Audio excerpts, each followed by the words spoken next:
네, 주안의 만나 9월 4일 금요일 묵상을 함께 나오도록 하겠습니다. 오늘 말씀은 창세기 40장 1절에서 23절 말씀으로요. 감옥에서의 요셉이라고 하는 제목으로 함께 묵상을 나오도록 하겠습니다. 태풍이 이렇게 심하게 이렇게 지나가면서 이렇게 거리에도 보면 나무들도 많이 쓰러져 있고 간판들이나 뭐 이런 것들이 크게 피해를 입은 것을 봅니다. 교회도 이제 다른 곳들은 괜찮은데 옥상 가보니까 난리가 나 있더라고요. 그래서 정리한다고 한동안 좀 땀을 좀 흘렸는데요.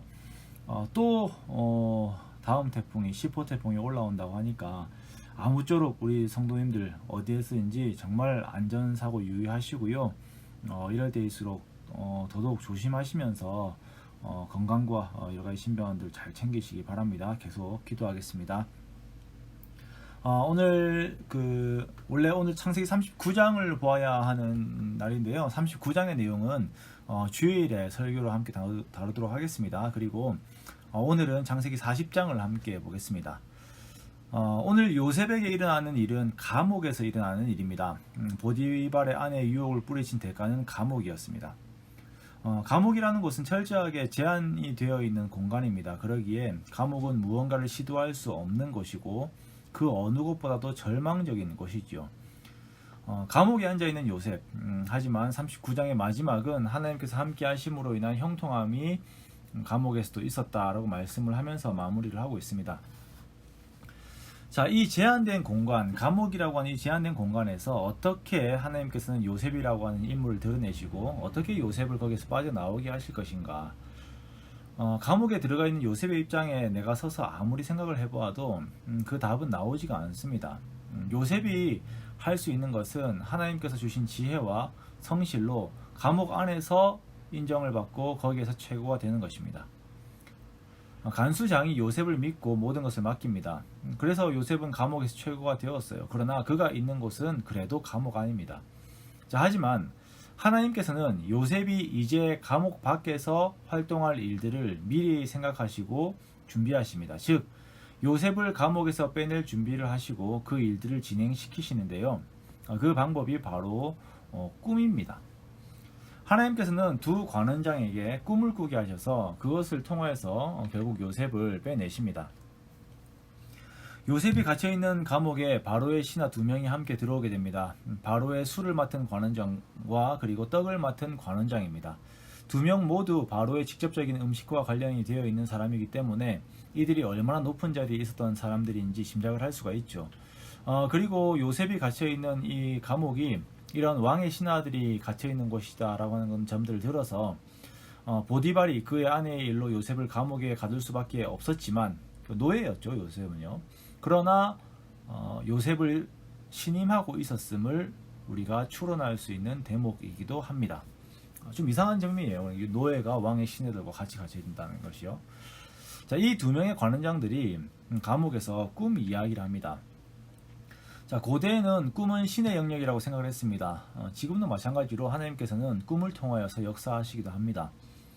자, 하나님께서는 두 관원장에게 꿈을 불어넣어 주셔서 이들이 각자의 운명에 대한 꿈을 꾸게 하십니다. 먼저는 술 맡은 관원장이 포도나무에 대한 꿈을 꾸는데 그 나무에 세 개의 가지가 있어가지고 포도를 따서 그 즙을 바로의 잔에 짜가지고 따르는 꿈을 꿔요.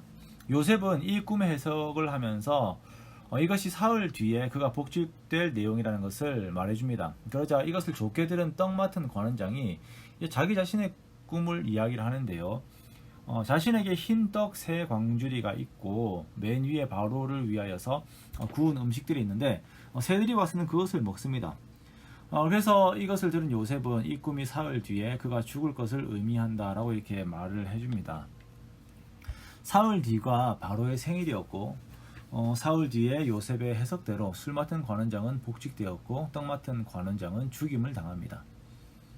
요셉은 술 맡은 관원장에게 그가 복직되면 자신의 억울함을 바로에게 토로해달라고 요청을 했지만 술 맡은 관원장은 감옥에서 나가면서 요셉을 잊어버려요.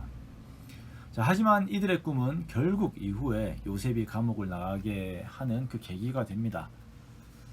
요셉의 이야기를 보면 하나님께서 그냥 역사하시는 그 역사서를 읽어 나가는 것 같아요. 이런 점에서 어떻게 보면 에스더서와 좀 느낌도 비슷합니다. 하나님께서 요셉에게 직접적으로 나타나셔서 그에게 말씀하시고 뭐 지도하셨다라고 하는 내용은 나오지 않습니다. 야곱에게는 이 과정 가운데서 야곱에게 나타나셔가지고 말씀하신 것이 나오는데 요셉에게는 그런 내용이 보이지 않아요.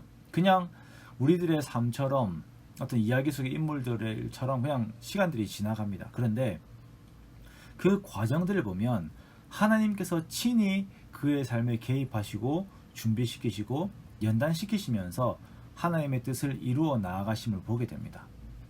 직접적으로 등장하시지는 않으시지만 뒤에서 마치 이렇게 모든 것들을 코칭하시면서 어루만져 주시면서 그의 삶을 한쪽으로 이렇게 계속 몰아가시는 것을 우리가 보게 돼요.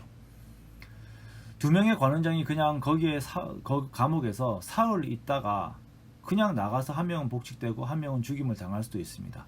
그런데 왜 이들에게 꿈을 꾸게 하십니까? 그들을 위해서입니까? 아닙니다. 요셉을 위해서입니다. 하지만 당시의 요셉은 이것이 하나님의 계획 속에서 일어나고 있는 일이라는 것을 모릅니다. 그냥 성실하게 지낼 뿐이에요.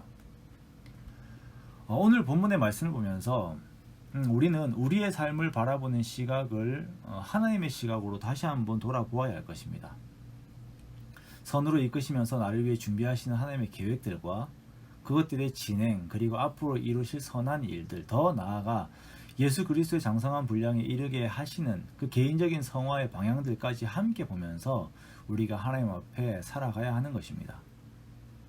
여러분 잠시 멈춰가지고 여러분의 과거부터 지금까지 이끄신 하나님의 모든 손길들을 잠시 기억해 보십시오. 기도하는 자리에 가서 그거 하나하나 다시 한번 기억해 보시고 아니면 또 기록도 해보세요. 그리고 지금 나의 상황이 어떤 상황인지 또 앞으로 하나님께서 나를 어떤 방향으로 이끄실지에 대한 것들을 하나님의 입장에서 한번 돌아보십시오. 그래서 혹시나 마음 가운데 좌절이 있었고 혹시나 어떤 그냥 일상의 흐름 가운데서 하나님을 인식하지 못하고 오는 하루를 지내고 있었다면은 그 하루를 하나님 앞에서 다시 한번 돌아보는 시간들을 가지시기 바랍니다. 감옥이라고 하는 제한된 공간 속에서 꿈이라고 하는 도구로 요셉을 부각시키시고 그 다음의 플랜을 준비하시는 하나님께서 나의 삶 또한 주관하시고 이끄시고 진행시키심을 믿고 온전히 하나님만 의지하는 저와 여러분 되시기 원합니다. 하나님 앞에서 마음을 놓치지 마세요. 하나님을 의지하는 자들은 하나님의 말씀에 순종하는 삶을 살아갑니다. 요셉이 어디에 서 있든지 하나님 앞에 바로 서 있었음으로 인하여서 하나님의 형통이 그에게 있었던 것을 기억하며 우리 역시 주어진 하루를 하나님 앞에 순종함으로 살아가는 우리 자신들이 되어야 할 것입니다. 그러한 귀한 삶이 여러분과 저에게 함께 하시기를 주님의 이름으로 축원합니다.